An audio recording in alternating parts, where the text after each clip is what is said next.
భారత రాష్ట్ర సమితి అధ్యక్షులు శ్రీ కల్వకుంట్ల చంద్రశేఖరరావు గారి యొక్క ఆదేశాల మేరకు ఈరోజు కేంద్ర ఎన్నికల సంఘానికి సంబంధించిన చీఫ్ ఎలక్టోరల్ ఆఫీసర్ వారికి ఈ వినతి పత్రాన్ని రెండవసారి ఈ వినతి పత్రాన్ని మళ్ళా ఈరోజు సబ్మిట్ చేయటం అయింది. ప్రధానమైనటువంటి ఒక ఉద్దేశం దీంట్లో ఏంటి అంటే ప్రజాస్వామ్య పునాదులను విధ్వంసం చేసేటువంటిది, రాజ్యాంగ స్ఫూర్తిని సర్వనాశనం చేసేటువంటిది, పవిత్రమైనటువంటి ఒక ఎన్నికల ప్రక్రియను పూర్తిగా భ్రష్టు పట్టించేటువంటి ఒక ప్రక్రియ డూప్లికేట్ ఓటర్లు, బోగస్ ఓటర్లు.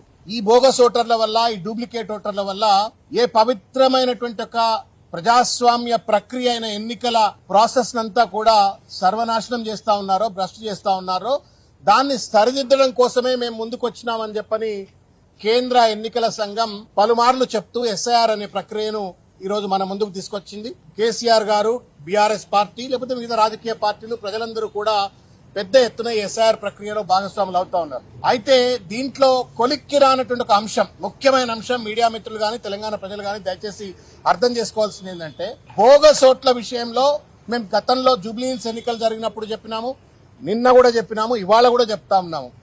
There is no clear cut mechanism with the Chief Election Commissioner of India to eradicate the bogus votes across the states. అంటే వివిధ రాష్ట్రాలలో ఉంటూ వివిధ రాష్ట్రాలలో ఓటు హక్కు ఉన్నటువంటి ఒక వ్యక్తులకు సంబంధించినటువంటి ఒక డూప్లికేట్ ఓట్లను డిలీట్ చేసేటువంటి ఒక మెకానిజం ఇవాళ కేంద్ర ఎన్నికల సంఘం దగ్గర లేదు. ఇది పూర్తిగా కూడా ఎస్ఐఆర్ ప్రక్రియను నష్టపరిచేదే, భ్రష్టుపరిచేదే, మొత్తం నలిఫై చేసేటువంటి ఒక విషయాన్ని ఈరోజు చీఫ్ ఎలక్టోరల్ ఆఫీస్ కు కేసీఆర్ గారి యొక్క ఆదేశాల మేరకు భారత రాష్ట్రం తరఫున మేము రిప్రజెంట్ చేసినాం.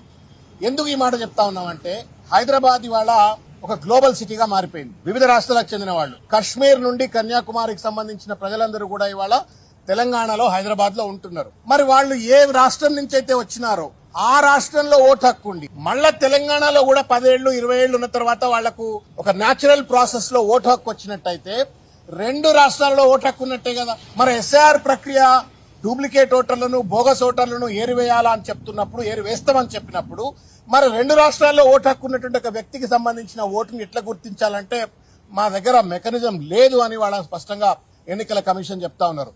దట్ మీన్స్ ఏదైతే పర్పస్ కోసం ఎస్ఐఆర్ ను ప్రవేశపెడతా ఉన్నారో ఆ పర్పస్ ఫుల్ఫిల్ కావట్లేదు. దానివల్ల ప్రజాస్వామ్య స్ఫూర్తితో, రాజ్యాంగ నిబద్ధతతో పవిత్రమైన ఎన్నికలు జరగాల్సిన చోట బోగస్ ఓటర్ల యొక్క ప్రభావం అనేటువంటిది పెద్ద ఎత్తున ఉంటుంది. కాబట్టి కేసీఆర్ గారు పెద్ద ఎత్తున ఆక్రోశిస్తూ ఈరోజు బీఆర్ఎస్ పార్టీని సమాయత్తపరిచి ఈరోజు ఈ రిప్రజెంటేషన్ ఇచ్చినారు. ఇంకొక ముఖ్యమైన విషయం, తెలంగాణ బిడ్డలుగా మనకు తెలుసుకోవాల్సిన విషయం ఏంటి అంటే, 2014లో తెలంగాణ రాష్ట్రం, ఆంధ్ర రాష్ట్రం విభజన అయిన తర్వాత రాష్ట్ర విభజన చట్టం వచ్చింది. తదనంతరం వస్తున్నటువంటి ఒక మొట్టమొదటి ఎస్ఐఆర్ ప్రక్రియ ఇవాళ మనకు తెలుసు. చాలా మంది ఆంధ్రప్రదేశ్ సంబంధించిన వాళ్ళు హైదరాబాద్ లో ఉన్నారు, కొంతమంది తెలంగాణలో కూడా ఆంధ్రప్రదేశ్ లో ఉంటే ఉండవచ్చు గాక. కానీ రాష్ట్ర విభజన అయిన తర్వాత ఓటు హక్కును పూర్తిగా ఆయా రాష్ట్రాల్లో వాళ్ళు రద్దు చేసుకుని వాళ్ళు ఎక్కడైతే నివాసం ఉంటున్నారో అక్కడనే ఓటు హక్కు చేసుకున్నటువంటి దాఖలాలు లేవు.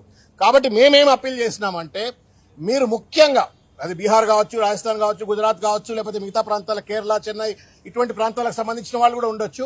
కానీ రాష్ట్ర విభజన చట్టం దరిమిలా 2014 తర్వాత వస్తున్న ఎస్ఐఆర్ ప్రక్రియ వల్ల ఆంధ్రప్రదేశ్ సంబంధించినటువంటి ఒక ఓటర్లు కూడా ఒకవేళ అక్కడ ఓటు హక్కు ఉండి ఇక్కడ కూడా ఓటు హక్కు ఉన్నట్టయితే మొత్తం ప్రజాస్వామ్యాన్ని మనమే ఖూనీ చేసినట్టు అవుతాము.